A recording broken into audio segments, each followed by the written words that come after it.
செங்கம் அருகே சித்திரை கிருத்திகை ஒட்டி பாலசுப்பிரமணியர் ஆலயத்தில் சிறப்பு பூஜை நடைபெற்றது. திருவண்ணாமலை பெங்களூர் செல்லும் தேசிய நெடுஞ்சாலை திருவண்ணாமலை மாவட்டம் செங்கம் அடுத்த மேல்செங்கம் விதை பண்ணை அருகே 100 ஆண்டுகள் பழமை வாய்ந்த ஸ்ரீபாலசுப்பிரமணியர் ஆலயத்தை மீண்டும் புனரமைத்து சித்திரை மாதம் கிருத்திகை தினத்தில் ஸ்ரீபாலசுப்பிரமணியருக்கு சிவாச்சாரியார் மூலம் சிறப்பு யாகங்கள் நடத்தி அபிஷேகம் செய்து ஸ்ரீபாலசுப்பிரமணியரை வணங்கி வழிபட்டனர்.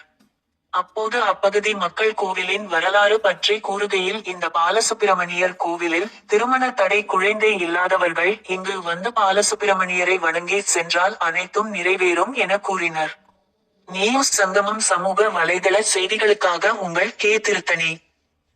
உங்க பகுதியில் நடைபெறும் அன்றாட நிகழ்வுகள் மற்றும் மாணவர்களின் கோரிக்கை, சமூகம் சார்ந்த பிரச்சனைகள், அன்றாட தேவைகளின் உள்ள குறைகளை எங்கள் சமூக வலைதள பக்கத்தில் செய்திகளாக வெளியிட தொடர்பு கொள்ளவும். 9943666766 மற்றும் 9944721236 என்ற நம்பரை தொடர்பு கொள்ளவும். நியூஸ் சங்கமம் சமூக வலைதளத்தில் உங்கள் கோரிக்கைகளை பதிவிடவும். நன்றி.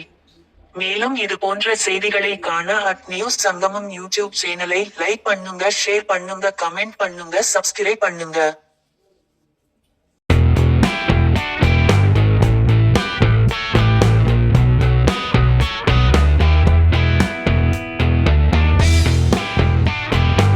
திருவண்ணாமலை மாவட்டம் செங்கம் வட்டம் மேல்செங்கம் ஊராட்சி உட்பட்ட மத்திய மாநில பண்ணை அருகே அமைந்துள்ள அருள்மிகு ஸ்ரீ பாலசுப்பிரமணியர் திருக்கோயிலில் சுமார் 100 ஆண்டுகள் பழமை வாய்ந்த இந்த திருக்கோயில் கடந்த 30 ஆண்டுகளாக எந்த ஒரு கவனிப்புமின்றி இருந்தது.